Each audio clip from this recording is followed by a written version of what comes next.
So hello students, so welcome to another session for Certified Internal Auditor. So being a CMA and Associate CPA by profession, so let me tell you कि ये जो हम आज के lecture में specifically discuss करने वाले हैं वो है related operations in the internal audit. Internal audit की अगर बात की जाए तो कोई भी organisation irrespective of this thing कि वो स्मॉल स्केल है, मीडियम स्केल है या लार्ज स्केल है, ऑडिट तो हर जगह होना कंपलसरी है। क्यों? क्योंकि अगर वो अपनी ऑर्गेनाइजेशन के अंदर एफिशिएंसी और इफेक्टिवनेस लाना चाहते हैं, so this thing should be counter checked कि जितने भी उनके प्रोसेसेस हैं, स्ट्रक्चर्स हैं, वो सारे सही तरीके से चल रहे हैं। तो हम स्टार्ट करते हैं आज का एक डिस्कशन कि इंटरनल ऑडिट की अगर ऑपरेशंस की बात की जाए, ये इंटरनल ऑडिट है क्या। So according to institute of internal audit,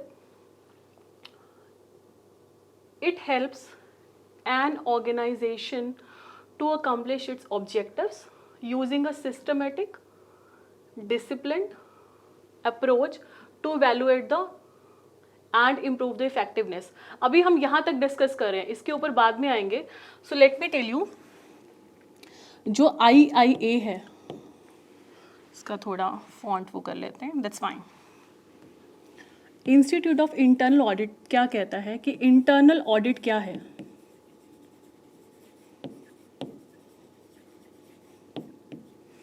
क्योंकि ये मैं एक एक चीज़ को बहुत ही डिटेल मैनर में इसलिए ले रही हूँ क्योंकि जब आपको MCQ आएंगे तो वहाँ पर हर एक चीज़ को बहुत ही इन डेप्थ में समझना इज़ अ प्री रेक्विजिट। तो हम बात कर रहे थे कि किसी भी ऑर्गेनाइजेशन को अगर अपनी विजन जो भी उसके लेकर है कि वो ऑर्गेनाइजेशन जिस भी मोटिव के लिए बनी है, एग्जाम्पल के तौर पे एक NPO है, नॉन प्रॉफिट ऑर्गेनाइजेशन है, वो इसलिए बनी है ताकि एजुकेशन के फील्ड में जो अंडर प्रिविलेज स्टूडेंट्स हैं, जो पुअर बैकग्राउंड से हैं, उन सबको एजुकेशन मिल पाए। तो इस ऑर्गेनाइजेशन का विजन क्या हुआ, इसका मोटिव क्या हुआ कि हमने जो है to spread the education specially for the poor students. तो ये इसका मोटिव है, राइट। तो ये हम बोल सकते हैं इस ऑर्गेनाइजेशन का क्या है, ऑब्जेक्टिव। तो ऐसे ही कोई भी ऑर्गेनाइजेशन है वो किसी भी एक मोटिव के लिए बनती है, एक ऑब्जेक्टिव की फुलफिलमेंट के लिए बनती है। तो वो ऑब्जेक्टिव तभी अचीव कर पाएगी अगर उसके सारे स्ट्रक्चर्स, सारे प्रोसेसेस, ऑर्गेनाइजेशन के अंदर जो भी सारे प्रोसेसेस चल रहे हैं, सारे जो वर्क है वो प्रॉपर अलाइंड मैनर में होना चाहिए। तो ये अचीव किससे होगा? 3 चीज़ें हैं जो कि मैंने आपको बोला था कि यहाँ पर हम डिस्कस करेंगे। Let me raise it. Governance से, रिस्क मैनेजमेंट से और कंट्रोल प्रोसेसेस से। हमने बोला ठीक है, आपकी एक ऑर्गेनाइजेशन है, आप जिस भी मोटिव के लिए आपने उस ऑर्गेनाइजेशन को बनाया है वो फुलफिल होना चाहिए, बट वो होगा कैसे? वो होगा governance, right kind of governance, risk management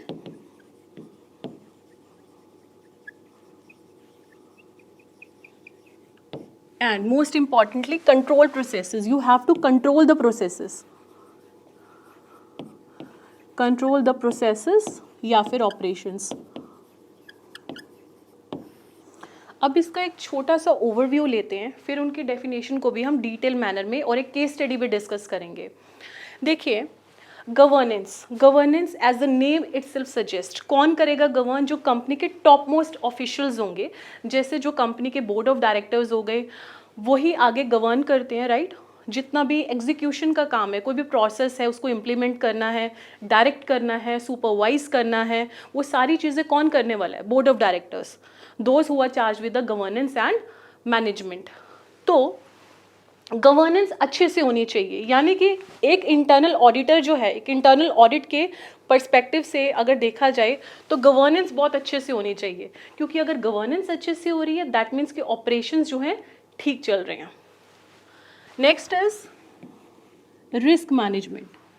अब आप बोलोगे आप तो ऑर्गेनाइजेशन के ऑब्जेक्टिव्स की फुलफिलमेंट की बात कर रहे हो, तो यहाँ से रिस्क को मैनेजमेंट करने की बात कहाँ से आई? देखो, कोई भी ऑर्गेनाइजेशन है वहाँ पर एक रिस्क इन्वॉल्व रहेगा ही रहेगा। एक एग्जांपल लेते हैं, हॉस्पिटल का ले लेते हैं। हॉस्पिटल है, वहाँ पर मेडिसिन आ रही हैं, मेडिसिन की सही से वहाँ पर कंट्रोल नहीं लगाए गए, एक ही पर्सन जो है वही उसकी रिसीट ले रहा है, मेडिसिन की और वही उसकी अकाउंटिंग कर रहा है, तो वहाँ पर देयर इज़ अ पॉसिबिलिटी कि कुछ जो है वो मिसप्लेस हो जाए, मे बी वो अपने घर ले जाए कुछ मेडिसिन है ना। तो ये क्या है, यहाँ पर क्या इन्वॉल्व है, रिस्क। तो ऐसे ही हमने एक एग्जाम्पल लिया हॉस्पिटल के पर्सपेक्टिव से। अब दूसरे पर्सपेक्टिव से बात करते हैं, फाइनेंस सेक्टर की बात हो, बैंकिंग सेक्टर की बात हो, इंश्योरेंस सेक्टर हो, कोई भी ऑर्गेनाइजेशन है और किसी भी लेवल पे है, तो रिस्क तो हमेशा किसी ना किसी टाइप का वहाँ पर इन्वॉल्व रहता ही है रहता है। छोटी सी ऑर्गेनाइजेशन है, एक ही पर्सन है जो कि कैश को रिसीव कर रहा है और अकाउंटिंग भी वही देख रहा है। अगेन सेग्रीगेशन ऑफ ड्यूटीज तो है ही नहीं, दोनों काम एक ही पर्सन संभाल रहा है। तो यहाँ पर भी क्या है, यहाँ पे भी एक तरह का रिस्क हो गया, risk of embezzlement of cash, right. तो हम ये समझने की कोशिश कर रहे हैं कि किसी भी ऑर्गेनाइजेशन में अगर आपको अच्छे से उसका ऑब्जेक्टिव फुलफिलमेंट करना है, तो गवर्नेंस तो समझा कि जिनके पास पावर है वो अच्छे से डायरेक्शंस दे रहे हैं, अच्छे से इम्प्लीमेंटेशन करवा रहे हैं सारी चीज़ों की। बट ये भी चीज़ कहीं ना कहीं पैरामाउंट इंपॉर्टेंस रखती है कि जो भी ऑर्गेनाइजेशन के अंदर रिस्क इन्वॉल्व है वो अच्छे से मिटिगेट हो रहा है कि नहीं हो रहा।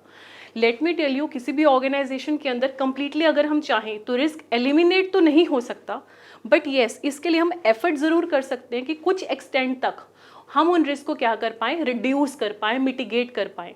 सो this is refer to as risk management. Now further, control the processes.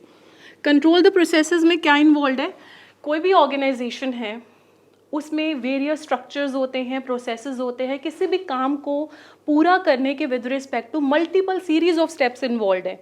अगर हमने हर स्टेप पे वहाँ पर कंट्रोल प्रोसीजर लगा दिया, so let me tell you कि हमारे जो ऑब्जेक्टिव्स को फुलफिल करने का जो एक एफिशिएंसी है, इफेक्टिवनेस है, वो मैनीफोल्ड एक्सटेंट तक क्या हो जाएगी, इंप्रूव हो जाएगी। तो अभी तक हमने अभी कोर्स से ओरिएंटेड कुछ नहीं समझा, हम सिर्फ डेफिनेशन समझने की कोशिश कर रहे हैं कि जो इंस्टीट्यूट ऑफ इंटरनल ऑडिट जो है वो क्या कहता है। अगर किसी भी वो इंटरनल ऑडिट की डेफिनेशन में क्या बता रहा है कि कैसे हेल्प करता है इंटरनल ऑडिट और इंटरनल ऑडिटर किसी भी ऑर्गेनाइजेशन के लिए उसके ऑब्जेक्टिव्स को फुलफिल करने के लिए हेल्प करता है। कैसे, सही गवर्नेंस से, सही रिस्क को मैनेज करके एंड सारे प्रोसेसेस को कंट्रोल करके। और ये होगा कैसे, एक सिस्टमेटिक अलाइंड अप्रोच के साथ, by bringing a systematic and disciplined approach.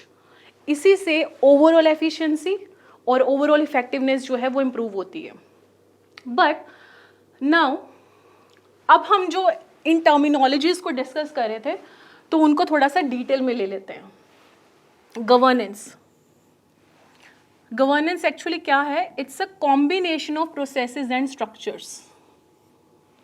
हमने बोला आपको अच्छे से गवर्नेंस करना है, गवर्न करना है, but the point to be taken into consideration is that कि गवर्न क्या करना है।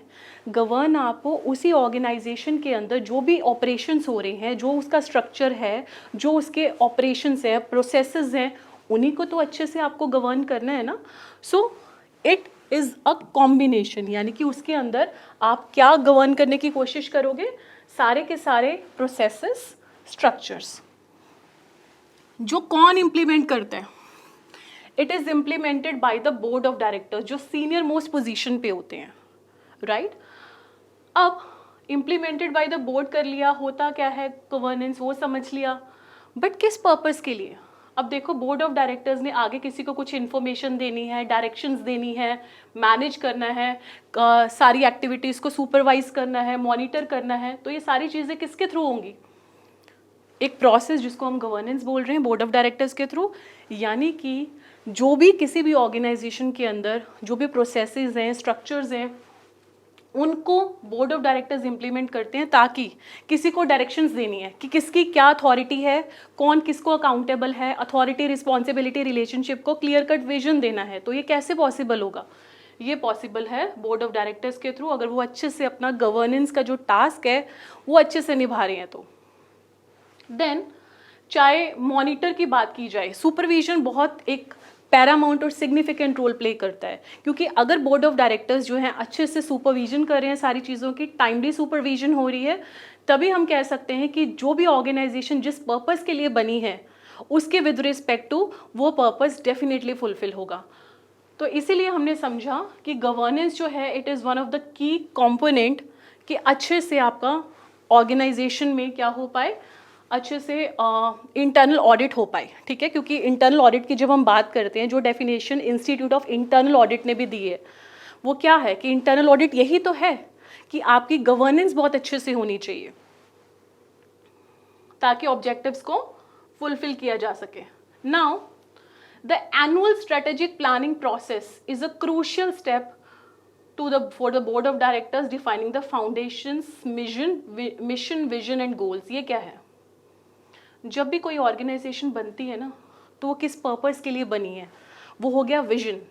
उस विजन को अचीव करने के लिए जो वो एनुअली कि मुझे इस साल में ये 3 साल बाद मुझे ग्रोथ जो है इस मुकाम तक जाना है और इस साल मुझे ये सारी चीज़ें करनी है, जो एनुअलाइज्ड उन्हें चीज़ें करनी है in a particular year. So those are refer to as mission objectives. उसके लिए छोटे छोटे गोल्स डिफाइन होते हैं, शॉर्ट टर्म ऑब्जेक्टिव्स डिफाइन होते हैं, लॉन्ग टर्म ऑब्जेक्टिव्स डिफाइन होते हैं, quarterly, 6 monthly and so on. तो कहने की ये सिंपल सा लॉजिक यही है कि जब भी हम अपने प्रोसेस की बात करें, बिकॉज हमने क्या बात करी, गवर्नेंस क्या है, it is a set of combination of what, processes and structures. तो जो हमारा ये भी एक तरह का प्रोसेस है कि जिस ऑर्गेनाइजेशन जिस पर्पस से बनी है वो फुलफिल होना चाहिए। So, by engaging in a collaborative discussions and analyzing external trends and stakeholders' feedback, the board can gain valuable insights that help shape the strategic direction of the organization। तो वो क्या कहना चाहते हैं कि अगर हम कोलैबोरेटिव मैनर से किसी भी चीज़ को हमने इम्प्लीमेंट करना है, तो हमें एक चीज़ आपको समझने की ज़रूरत है, शेयर होल्डर्स और स्टेक होल्डर्स से कंफ्यूज नहीं होना। शेयर होल्डर्स वो हैं जो किसी भी कंपनी के शेयर्स होल्ड करते हैं, और स्टेक होल्डर्स में सारे जो पीपल है वो आ गए, चाहे आपके सप्लायर्स हैं, क्रेडिटर्स हैं, एम्प्लॉयज़ हैं, अदर वर्कफोर्स हो गई, जो भी सारे डायरेक्टली या इनडायरेक्टली किसी ऑर्गेनाइजेशन के साथ एसोसिएटेड है। So those are refer to as stakeholders. So जब आपने स्टेक होल्डर्स का फीडबैक लिया, इंडस्ट्री के अंदर क्या ट्रेंड्स चल रहे हैं, इंडस्ट्री कैसे परफॉर्म कर रही है, ठीक है, तो इन सारी चीज़ों से क्या हेल्प मिलती है कि हमें कैसे अपनी ऑर्गेनाइजेशन को क्या डायरेक्शंस देनी है। अगर सपोज कुछ ऐसी छोटा सा एग्जांपल लेते हैं, हम कह रहे हैं कि किसी भी ऑर्गेनाइजेशन को गवर्नेंस बहुत अच्छे से करना है। एग्जांपल के तौर पे कुछ पॉलिटिकल पावर्स में चेंज आ गए, पहले कोई दूसरी पॉलिटिकल पार्टी थी, अब कोई दूसरी पॉलिटिकल पार्टी आ गई। नाउ अब वो जिस इंडस्ट्री में सर्वाइव करती है ऑर्गेनाइजेशन, उस इंडस्ट्री के लिए उस पॉलिटिकल पार्टी ने नॉर्म स्ट्रिंजेंट कर दिए, तो वो डायरेक्टली जो उसका बिजनेस है वो भी इम्पैक्ट होगा। नाउ इट्स हाई टाइम कि जो डायरेक्टर्स हैं उस चीज़ के लिए क्या लें, प्रोएक्टिव एक्शन। तो इसीलिए हम ये चीज़ डिस्कस कर रहे हैं कि डायरेक्टर्स को एक प्रोएक्टिव, अगर वो इन्वॉल्व हैं प्रोएक्टिवली, तभी वो किसी ऑर्गेनाइजेशन के लिए, अपनी ऑर्गेनाइजेशन के लिए क्या कर पाएंगे, अच्छे से सारे टास्क को परफॉर्म कर पाएंगे। नाउ ये तो एक बेसिक सा डिस्कशन था जो कि इनडायरेक्टली हमारे इससे रिलेटेड है। अब हम आगे केस स्टडी भी करेंगे। Let me change the colour. Okay, so this process allows the board, that means board of directors, to set strategic priorities and objectives that align with the foundation's mission and vision। यानी कि आपने जिस purpose से organisation को बनाया, वही repeated discussion है, हम इस पर ज़्यादा टाइम नहीं लेंगे, कि जिस विजन को लेकर कि उस ऑर्गेनाइजेशन किस पर्पस के लिए बनी है, उसे अचीव करने के लिए उन्हें छोटे छोटे गोल्स, मिशन, ऑब्जेक्टिव्स वो सेट करने पड़ते हैं। फिर उसी के लिए वो रिसोर्सेज को एलोकेट करेंगे और उसी के लिए आगे वर्क किया जाएगा। And by involving various stakeholders in the planning process, कि अगर हमने, जब हम प्लान कर रहे हैं, देखो जब कोई भी प्लान सेट होता है ना बोर्ड ऑफ डायरेक्टर्स के द्वारा, तो अगर उन्होंने उन पर्सन्स को भी इन्वॉल्व किया है जो कि डायरेक्टली, जैसे आपने अब स्टाफ मेंबर्स को इन्वॉल्व कर लिया, आपने अपने मे बी सप्लायर से कुछ सजेशन ले लिया, तो ये आपके बिजनेस के लिए एक बहुत पॉजिटिव साइन है। क्योंकि जो जो पर्सन डायरेक्टली या इनडायरेक्टली बिजनेस के साथ एसोसिएटेड है, अगर उनका फीडबैक भी आपने कंसिडर किया है तो वो काफ़ी फ्रूटफुल साबित होगा। The board can create a comprehensive strategy that takes into account different perspective and ensures the foundation of the long-term success। ये तो नॉर्मल था, आगे हम बढ़ेंगे एक एग्जाम्पल की तरफ। एग्जाम्पल है XYZ foundation a non-profit organization with a mission to enhance education in under-reserved communities. It operates with a robust governance framework to ensure efficiency and its goals. यहाँ पर key component क्या है? This governance structure integrates various processes and structures to guide, oversee and evaluate the organization's operations. So by establishing clear protocols for the decision making, कि जो जो उस organisation ने, क्या केस स्टडी है हमारी, वही जैसे मैंने बिगनिंग में स्टार्ट किया था, एक नॉन प्रॉफिट ऑर्गेनाइजेशन है, पुअर स्टूडेंट्स के एजुकेशन के प्रमोट करने के लिए वेलफेयर के पर्सपेक्टिव से बनी है।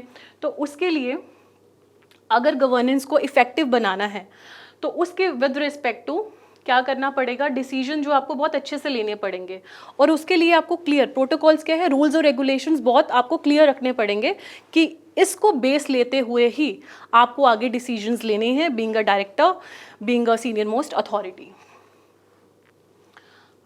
Of directors can steer the foundation towards impactful outcomes. तभी आप अच्छे से ग्रोथ भी आपकी हो पाएगी। सस्टेनेबल ग्रोथ का क्या मतलब है? दैट डजंट मीन कि ग्रोथ सिर्फ एक पॉइंट ऑफ टाइम या एक पीरियड ऑफ टाइम के लिए, sustainable over a period of time, कि लंबे टाइम तक अगर आप ग्रोथ चाहते हैं तो आपको being a director, being into the board, ये चीज़ इंश्योर करनी पड़ेगी कि आप जो भी डिसीजंस ले रहे हो तो उसका जो भी आधार है, जो भी बेस है, उसके जो प्रोटोकॉल्स है बहुत सही रहें। ठीक है, यहाँ पर हम बात कर रहे थे कि आपका उस ऑर्गेनाइजेशन का मोटिव यही है कि उन्होंने क्या करना है कि जैसे पुअर स्टूडेंट्स की एजुकेशन को प्रमोट करना है, तो उसके लिए उन्हें ये चीज़ जो है कहीं ना कहीं इंश्योर करनी पड़ेगी as a board of director कि क्या रेड लाइट है, उन्हें ये चीज़ इंश्योर करनी पड़ेगी as a board of director कि हमें जो है पहले एक डेटा एनालिटिक्स निकालने पड़ेंगे कि किन किन स्टूडेंट्स को एज सच उसके लिए क्या रिक्वायर्ड है, एजुकेशन के with respect to funding required है, गवर्नमेंट के कैसे कैसे प्रोग्राम्स के थ्रू जो है हम बेनिफिट लेके उसको और अचीव कर सकते हैं। यानी कि उन्होंने क्या करा, उन्होंने एक डिसीजन लेना था कि हमने प्रमोट करनी है, जो पुअर स्टूडेंट्स हैं उनकी एजुकेशनल ग्रोथ को प्रमोट करना है। तो उसके लिए पहले हमारे पास डेटा एनालिटिक्स होने चाहिए, हमारे पास और क्या होने चाहिए, हमारे पास ये भी होना चाहिए कि उसके लिए फंडिंग कहाँ से आएगी। तो यही तो सारे डिसीजंस है ना। तो जो भी आप डिसीजंस लोगे उसके लिए आपके पास क्या होना चाहिए, सारा डेटा होना चाहिए, सारी चीज़ें अच्छे से आप परफॉर्म करें, उसके लिए क्लियर कट प्रोटोकॉल्स होने चाहिए कि अगर आपने बोला ठीक है हमने इस सेक्टर में या इस रूरल एरिया में इस तरह से फंडिंग करनी है, तो उसका बेस क्या है उस डिसीजन को लेने का, कितनी फंडिंग करनी है, किस पैरामीटर पे ये आप डिफाइन कर रहे हो। ठीक है, तो यही हम समझ रहे हैं कि बीइंग इनटू द बोर्ड आपकी ये रिस्पॉन्सिबिलिटी बनती है कि वो सारी चीज़ें अच्छे से हों। और इंटरनल ऑडिट में ये चीज़ हम बार बार फोकस करते हैं कि गवर्नेंस बहुत अच्छे से होना चाहिए। Through this comprehensive governance framework the XYZ foundation can better fulfil the objectives to support the children in the disadvantaged areas। अब आगे बात करते हैं, The governance framework implemented by the XYZ Foundation plays a vital role in ensuring the transparency, accountability and compliance with the regulatory requirements। ये तो हम इस case study के विद रिस्पेक्ट टू बात कर रहे हैं।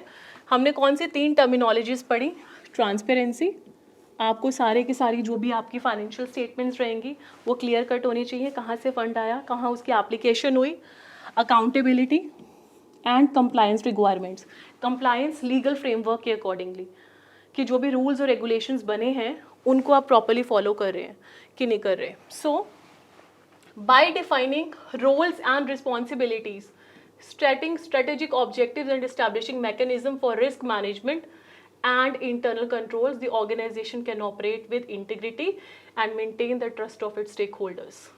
अगर आप ये सारी चीज़ें बहुत अच्छे से कर रहे हैं, कौन सी जो कि हम इनिशियली स्टार्टिंग से लेकर अभी तक डिस्कशन जिसका बैक टू बैक कर रहे हैं कि आपने बीइंग इनटू द बोर्ड सारी चीज़ें जो टास्क थे, ऑपरेशंस की बात करें, स्ट्रक्चर्स की बात करें, प्रोसेसेस की बात करें, उनको बहुत अच्छे से इंश्योर किया है कि वो अच्छे से परफॉर्म हो, तभी आप स्टेक होल्डर्स का क्या ट्रस्ट जो है वो जीत पाएंगे। So moreover this structured approach enables the board to make informed decisions, resources को अच्छे से एलोकेट कर पाएंगे और उसका जो भी इम्पैक्ट होगा प्रोग्राम्स पे उसको एक्यूरेटली डिफाइन किया जा सकेगा।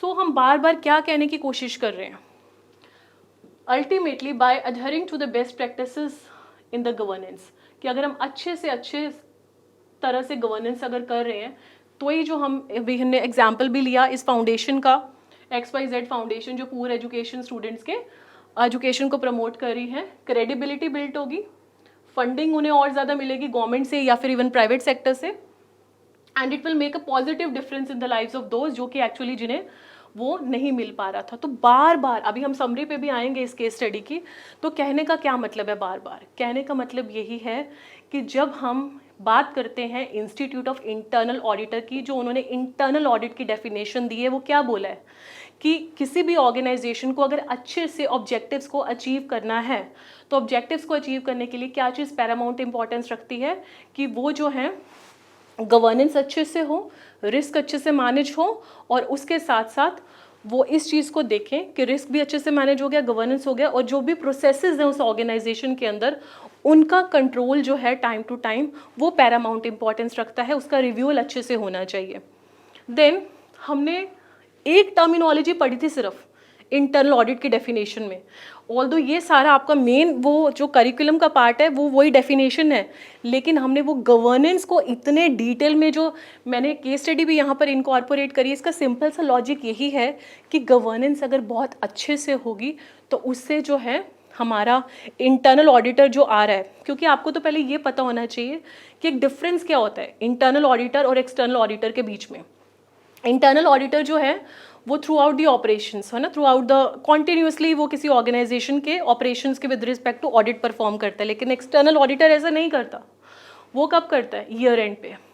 तो यहाँ पर हम ये कहने की कोशिश कर रहे हैं कि इंटरनल ऑडिटर का जो वर्क है या इंटरनल ऑडिट की जो अगर डेफिनेशन की बात करें तो अगर गवर्नेंस बहुत अच्छे से हुआ है तो उस चीज़ को सुपरवाइज करने में भी क्या होगा, हेल्प मिलेगी, और ऑर्गेनाइजेशन अपने ऑब्जेक्टिव्स को अचीव कर पाएगी।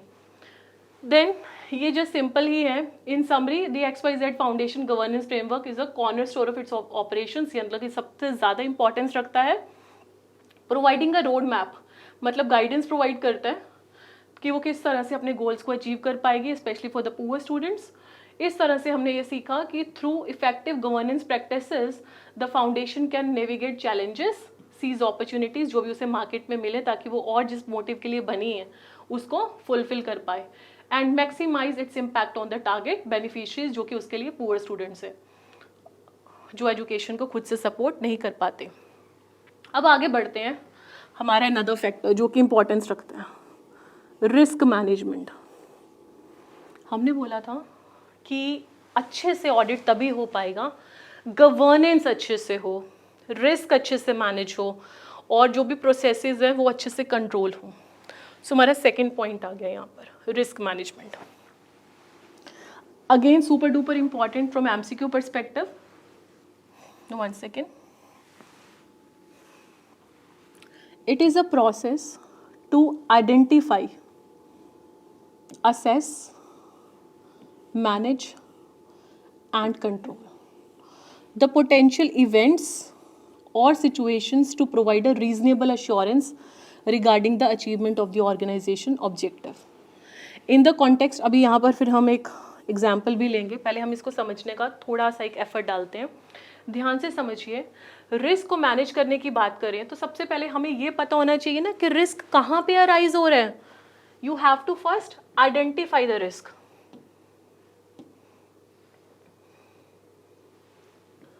आपको क्या करना पड़ेगा, रिस्क को पहले आइडेंटिफाई करना पड़ेगा। One second.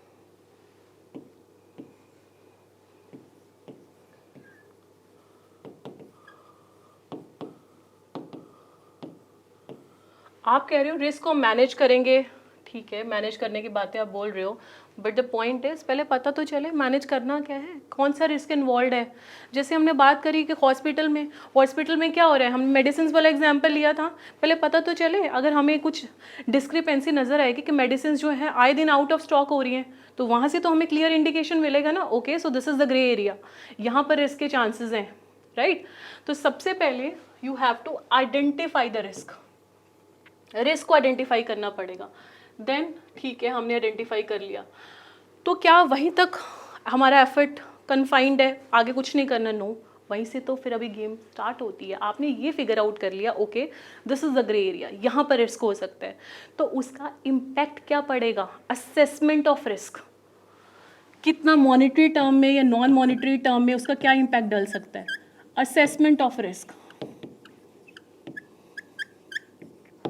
उसको आप असेस भी तो करोगे, क्योंकि स्टेप नंबर 1 में तो आपने सिर्फ उसका नेचर आइडेंटिफाई किया था, उसके बाद आपको असेस करना पड़ेगा इसकी वजह से कितना मॉनिटरी लॉस हो सकता है या नॉन मॉनिटरी लॉस होगा, देन मैनेज।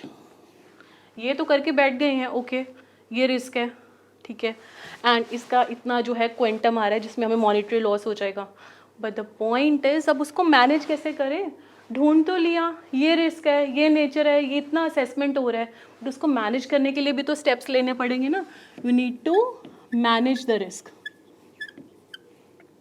And control. अब आपने कहा ठीक है मैनेज कर लिया रिस्क को, एक पर्सन और अपॉइंट कर दिया, वो देख रहा है रिसीट कोई और ले रहा है मेडिसिन की और स्टॉक में अकाउंटिंग कोई और कर रहा है, और आप उसके विद रिस्पेक्ट टू जो है प्रॉपर डॉक्यूमेंटेशन भी रेडी कर रहे हो, हमने मैनेज कर लिया, बट क्या वहीं तक हमारा जो प्रोसेस है वो फिनिश अप हो गया, no, you need to control the processes as well, control the risk, ताकि वो फ्यूचर में रिपीट होने की जो प्रोबेबिलिटी है वो लेसन हो जाए, रिड्यूस हो जाए, so you need to control. So let's come back to the definition now. Risk management क्या है, एक ऐसा प्रोसेस है जिसमें हम पहले ये पता लगाते हैं कि रिस्क एरिया कहाँ है, कितने अमाउंट का रिस्क है, मॉनिटरी टर्म्स में अगर बात की जाए, या फिर अगर नॉन मॉनिटरी टर्म्स में उसका इम्पैक्ट क्या पड़ सकता है लॉन्ग टर्म ऑर्गेनाइजेशन के ग्रोथ के हिसाब से, उसको मैनेज करना और उसको फिर कंट्रोल करना। देन कंट्रोल जो आप कहने की बातें कर रहे हो, इवेंट्स और situations to provide reasonable assurance regarding the achievement of the organisation objective. यहाँ पर एक आप चीज़ ध्यान करना, हमने क्या बोला, अश्योरेंस वर्ड का इस्तेमाल किया, गारंटी नहीं बोला, क्योंकि कभी भी कंप्लीटली रिस्क एलिमिनेट हो ही नहीं सकता, वन वे और दी अदर, एक तरह के रिस्क को आप एलिमिनेट करने की कोशिश करोगे दूसरा हो जाएगा राइज, तो आप एक रीजनेबल अश्योरेंस प्रोवाइड करते हो, again important from MCQ perspective, कि आप सिर्फ और सिर्फ अश्योरेंस दे सकते हो कि यहाँ पर रीजनेबल अश्योरेंस है कि रिस्क होने के जो चांसेस हैं वो क्या हैं, कम है। देन अब एग्जाम्पल की बारी, in the context of a manufacturing company like XYZ जो कि एक मैन्युफैक्चरिंग ऑर्गेनाइजेशन है, effective risk management is crucial to safeguard the operations, reputation, long term viability. The risk management process typically involves several key steps to ensure comprehensive coverage of potential threats and the implementation of appropriate mitigation strategies. Firstly, हम एक manufacturing concern के perspective से बात की जा रही है। Identification of risk is essential. कहाँ है रिस्क? अगर एक मैन्युफैक्चरिंग कंसर्न के पर्सपेक्टिव से बात की जा रही है, so it conducts regular risk assessment across various business areas to identify the potential risk. Potential risk जहाँ जहाँ पर रिस्क हो सकते हैं, सच एज सप्लाई चेन में हो सकता है डिसरप्शन, या हो सकता है एक मैन्युफैक्चरिंग कंसर्न है, वहाँ पर कोई इक्विपमेंट ही काम नहीं कर रहा, हमने ऑर्डर ले लिया क्लाइंट से, ओके 10 डेज में आपकी डिलीवरी कर देंगे, बट द पॉइंट इज उसके लिए अभी 10 डेज बाकी है, 2 दिन से तो काम बहुत अच्छा चल रहा है, थर्ड डे पता चला कि वो पूरा का पूरा प्लांट एंड मशीनरी खराब हो गया है ना, तो ये क्या है, ये इक्विपमेंट फेलियर की वजह से क्या हम अपना जो ऑर्डर है वो टाइमली दे पाएंगे? The answer is no, timely नहीं दे पाएंगे। सो ये भी एक तरह का क्या है, रिस्क इन्वॉल्व है, ठीक है। सो अगर हम फर्दर बात करें तो कुछ गवर्नमेंट की रेगुलेशंस में चेंजेस आ गए या मार्केट में कुछ चेंज आ गया, सो एक तरह से जब आपने रिस्क को आइडेंटिफाई कर लिया तो कंपनी उसके बाद क्या करती है, असेसमेंट ऑफ रिस्क, यही सीखा था ना हमने स्टेप नंबर 2 में, तो यहाँ पर इसको क्लियर कर डिस्कस भी करते हैं। असेसमेंट ऑफ रिस्क के with respect to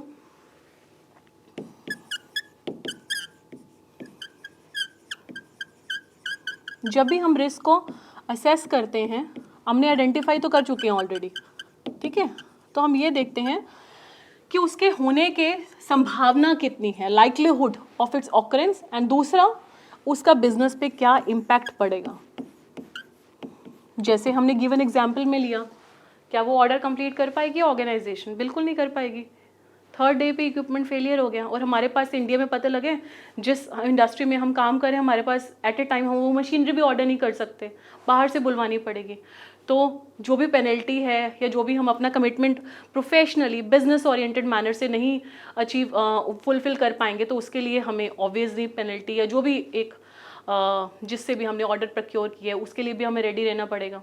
so company ये असेस करती है कि इसके होने के चांसेस कितने हैं, ठीक है। यानी कि इसी ऑर्गेनाइजेशन के पर्सपेक्टिव से बात की जाए तो इन्होंने कहीं ना कहीं पहले से असेस कर लिया होगा कि हम इतने कपल ऑफ ईयर्स से ये मशीनरी यूज़ करते हैं, तो ये हमारी मशीनरी अभी ज़्यादा पुरानी नहीं है, 3-4 ईयर्स ही हुए हैं और इसकी जो लाइफ है वो 20 ईयर्स है, तो ये नहीं ख़राब होने वाली। और इनकेस इसका कोई इक्विपमेंट या पार्ट ख़राब होता है तो उसके लिए हमने पहले से उसका प्रोविजन बना के रखा है। तो ये क्या है, लाइकलीहुड, होने की संभावना। देन उसका इम्पैक्ट क्या पड़ेगा, इम्पैक्ट हम पहले से लेकर चलते हैं। ओके तो क्या हमारे पास इतने फंड्स हैं, इतने प्रोविजंस हैं कि अगर हम वो अपना जैसे एक मैन्युफैक्चरिंग कंसर्न के पर्सपेक्टिव से बात की कि ऑर्डर की फुलफिलमेंट नहीं कर पा रहे तो क्या हम उसकी भरपाई कर पाएंगे फाइनेंशियली अगर मॉनिटरी टर्म्स में बात की जाए। सो देन बहुत सारे और फैक्टर्स जो हैं वो हमें कंसीडर करने पड़ते हैं, कितनी गंभीरता से वो है, कितनी फ्रीक्वेंसी, कब कब वो होने के चांसेस हैं, क्या उन्हें हम कंट्रोल कर सकते हैं नहीं कर सकते। तो इस तरह से हमें ये भी देखना पड़ेगा किन रिस्क को हमने प्रायोरिटाइज करना है और कैसे उसके लिए रिसोर्सेज इफेक्टिवली एलोकेट करने हैं। Now this is of Paramount importance. हमने कहा ओके ये इम्पैक्ट पड़ सकते हैं, मैन्युफैक्चरिंग कंसर्न है, कभी भी कोई पार्ट खराब हो सकता है, तो उसके लिए ये हमने इम्पैक्ट का भी हो गया। ओके ये इम्पैक्ट पड़ सकता है। So you need to allocate the resources, you need to